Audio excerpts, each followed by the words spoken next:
तो बच्चों, आज का क्लास जो है 12वीं के हिंदी का दूसरा चैप्टर है। और आपको बता दें कि इस चैप्टर का नाम है उसने कहा था, जिसके लिखने वाले चंद्रधर शर्मा गुलेरी हैं। और इनके बारे में आते हैं लेखक परिचय में। तो इनका जन्म जो हुआ था 7 जुलाई 1883 को, और इसका निधन हुआ था 12 सितंबर 1922 को। इनके पिता का नाम था पंडित शिवराम, माँ का नाम था लक्ष्मी देवी, और इसका जन्म स्थान जो है वो जयपुर यानी राजस्थान में।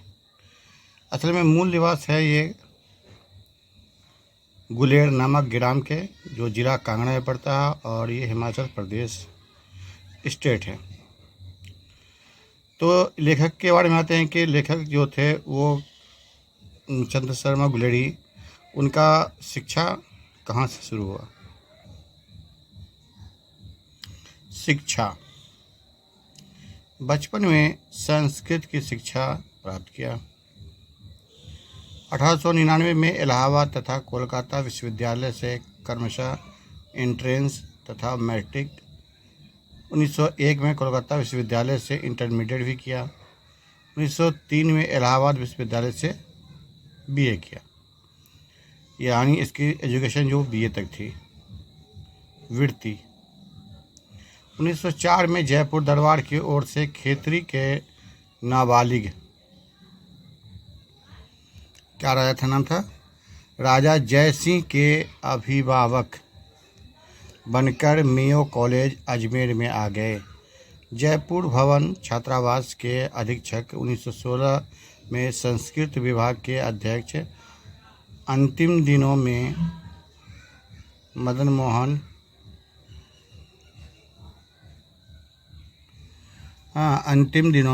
मोहन मालवीय के निमंत्रण पर बनारस हिंदू विश्वविद्यालय में प्राचार्य विभाग के कार्यवाहक प्राचार्य तथा मनीन्द्र चंद्र नंदी पीठ के प्रोफेसर बनाए गए। संपादन के बारे में आते हैं तो इन्होंने समलोचक, काशी नगरी, पढ़चारिणी पत्रिका का संपादन किया। इसके बाद रचनाएं। पहला आता है कहानियाँ। उन्होंने सुखमय जीवन 1911 में, बुध का कांटा 1911 में ही, और उसने कहा था 1915 में, जिससे हमें पढ़ना भी है। उसने कहा था, ये एग्ज़ाम में क्वेश्चन मिलता कि उसने कहा था कहानी कब छपी, मैंने वो कब प्रकाशित की गई, तो वो 1915 में। उसने निबंध भी लिखा, प्राचार्य विद्या, इतिहास, पुरातत्व, भाषा विज्ञान और समसामयिकी विषयों पर निबंध लिखा। प्रमुख निबंध में आते हैं, एग्जाम में ऑब्जेक्टिव क्वेश्चन में रहता है कछुआ, धर्म, मारेसी मोही, कुठाव, पुरानी हिंदी, भारतवर्ष, डिंगल, संस्कृत की टिपरारी है। उसके बाद देवाना प्रिय आदि। देश प्रेम में आते हैं तो थोड़ा जूम कर दिखा देते हैं। देश प्रेम को लेकर कुछ कविता भी लिखी, और ये जो कवि जो थे वो द्विवेदी युग के एक प्रमुख निबंधकार भी थे। इसने 3 ही कहानी लिखी थी। कौन कहानी लिखी थी? सुखमय जीवन, बुध का कांटा, ये दोनों 1911 में प्रकाशित की गई थी, और उसने कहा था जो 1915 में प्रकाशित की गई। यानी इस तरह से देखा जाए तो उन्होंने 3 कहानी ही लिखी। उसके बाद ये तो कहानी का नाम हुआ, साथ ही दोनों ज्योतिष, पुरातत्व, भाषा शास्त्र, इतिहास, साहित्य आदि के क्षेत्र में भी लेखनी चलाई। गुलेरी जी जो थे वो 20वीं सदी के प्रथम चरण के हिंदी गद्य साहित्य के एक प्रमुख लेखक भी थे। वे अपने समय के हिंदी, संस्कृत, अंग्रेजी आदि भाषाओं के विद्वान थे। प्राकृतिक अपभ्रंश में उनकी गहरी गति थी। पुरातत्व, इतिहास, भाषा, शास्त्र आदि विषय का उनका ज्ञान भी लक्षण था। उनकी कहानियाँ विषय वस्तु, रचना शैली तथा शिल्प की दृष्टि से विलक्षण थी। मतलब ये कहें कि इतने अच्छे इतिहास निबंधकार थे और साहित्य के अच्छे जानकार भी थे। तो हम आते हैं पाठ के हिसाब से कि पाठ में कौन कौन पात्र दिया गया है, कितने भागों में इसकी कहानी लिखी गई है। तो चलिए, अब किताब में लेसन जो है उसने कहा था, कहानी बाकायदा शुरू होती है। पात्र परिचय। पहला, एक बालिका जिसकी भेंट कभी किशोर अवस्था में लहना सिंह से हुई थी तथा बाद में उनका विवाह सूबेदार हजारा सिंह के साथ हुआ था। लहना सिंह कहानी का मुख्य पात्र जमादार 77 सिख राइफल है। हजारा सिंह ये सूबेदार हैं। बोधा सिंह हजारा सिंह का बेटा हुआ। लेफ्टिनेंट साहब सेना का एक उच्च अधिकारी है। वजीरा सिंह एक सैनिक है। कीरत सिंह ये लहना सिंह का भाई है। बता दें कि उसने कहा था कहानी 5 भागों में बांटा गया और 3 भाग में पूरी तरह से युद्ध का वर्णन किया गया, मतलब लड़ाई के बारे में कहा गया।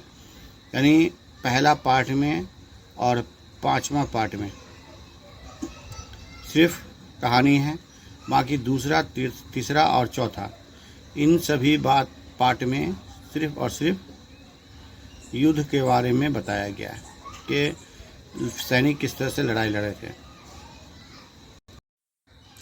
कहानी का सारांश। कहानी का प्रारंभ बड़ा रोचक है। अमृतसर पर एक लड़की और एक लड़का के बीच वार्तालाप होता है। लड़की 8 वर्ष की थी और लड़का 12 वर्ष का था। दोनों ही पात्र अपने मामा के यहाँ आए हुए थे। मैंने दोनों आदमी कहाँ आए थे, लड़का भी और लड़की भी अपने मामा के यहाँ आए थे। मैंने दोनों के मामा का घर जो है वो उसी गांव में है।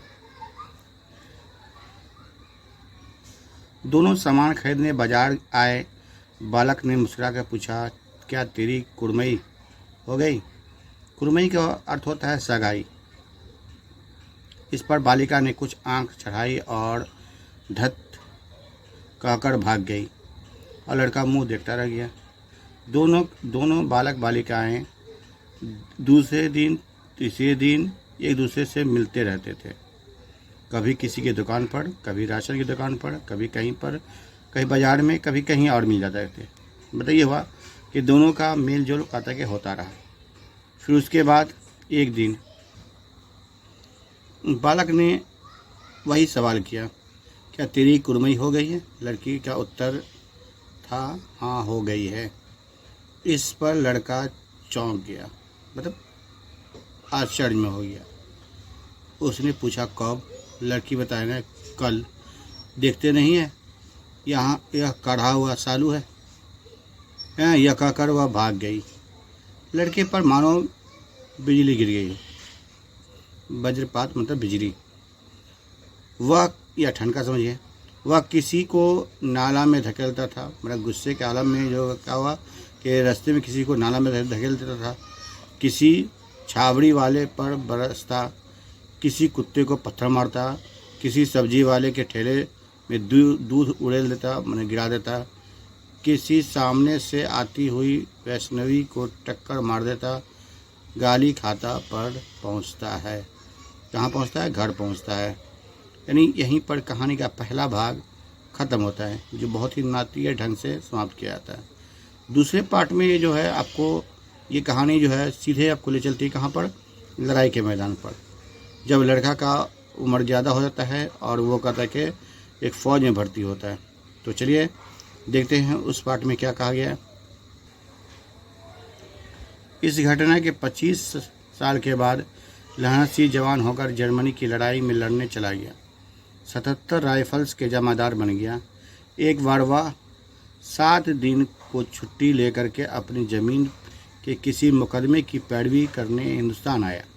वहाँ उसके पास सेना के अफसर का पत्र आया।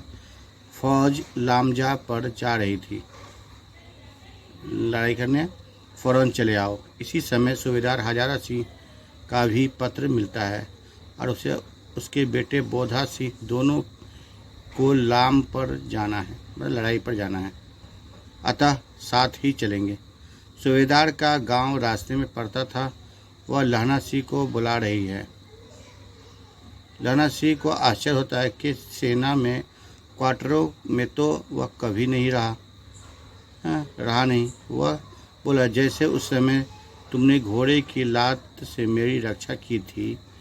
ये आपको बताता था कि सूबेदारनी का कॉल है और सूबेदारनी का होता कि उसको कह रही थी, क्या समझा रही थी कि मैंने बोलती है कि जैसे उस समय तुमने घोड़े की लात से मेरी रक्षा की थी, हाँ, तो उसी प्रकार मेरे पति और पुत्र की भी रक्षा करना। मेरे पास एक ही बेटा है, वह अपना आंचल पसार कर भिक्षा मांगती है, भीख मांगती है।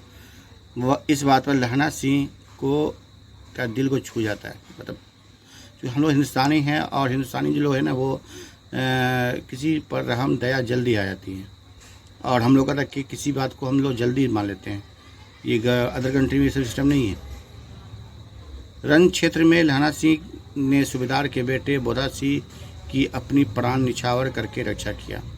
उस प्रयास में वह भारी रूप से घायल हो गया। उसने अपने घाव पर बिना किसी को बताए कसकर पट्टी बांध ली। उस अवस्था में जर्मन सेना का सामना करता रहा। शत्रु पक्ष को पराजित करके उसने सूबेदार हजारा सिंह और बोधा सिंह को सकुशल गाड़ी में बैठा दिया और चलते हुए कहा, सुनिए तो, सूबेदारनी को चिट्ठी लिखो तो तेरा मत्था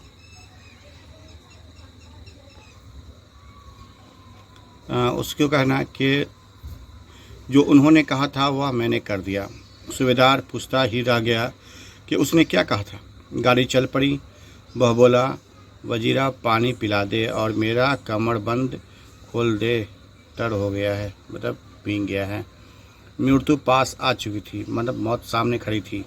उस समय लहना सिंह की सारी घटनाएं चलचित्र के समान घूम रही थी, उन्हें एक फिल्मी दृश्य की तरह घूम रही थी। अंतिम वाक्य जो उसके मुंह से निकला हुआ था, उसने कहा था।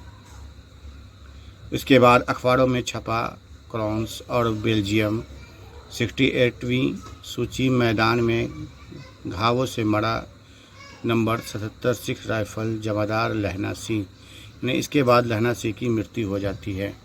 तो इस कहानी से एक सीख मिली कि हम हिंदुस्तानी जो है वो बात ज़बान के पक्के होते हैं, वादे के पक्के होते हैं। जो बोल देंगे वो करके दिखाएंगे। और पंजाबी तो इनमें सबसे आगे हैं, इसलिए आज पंजाब जो है बहुत डेवलप कर गया कंट्री।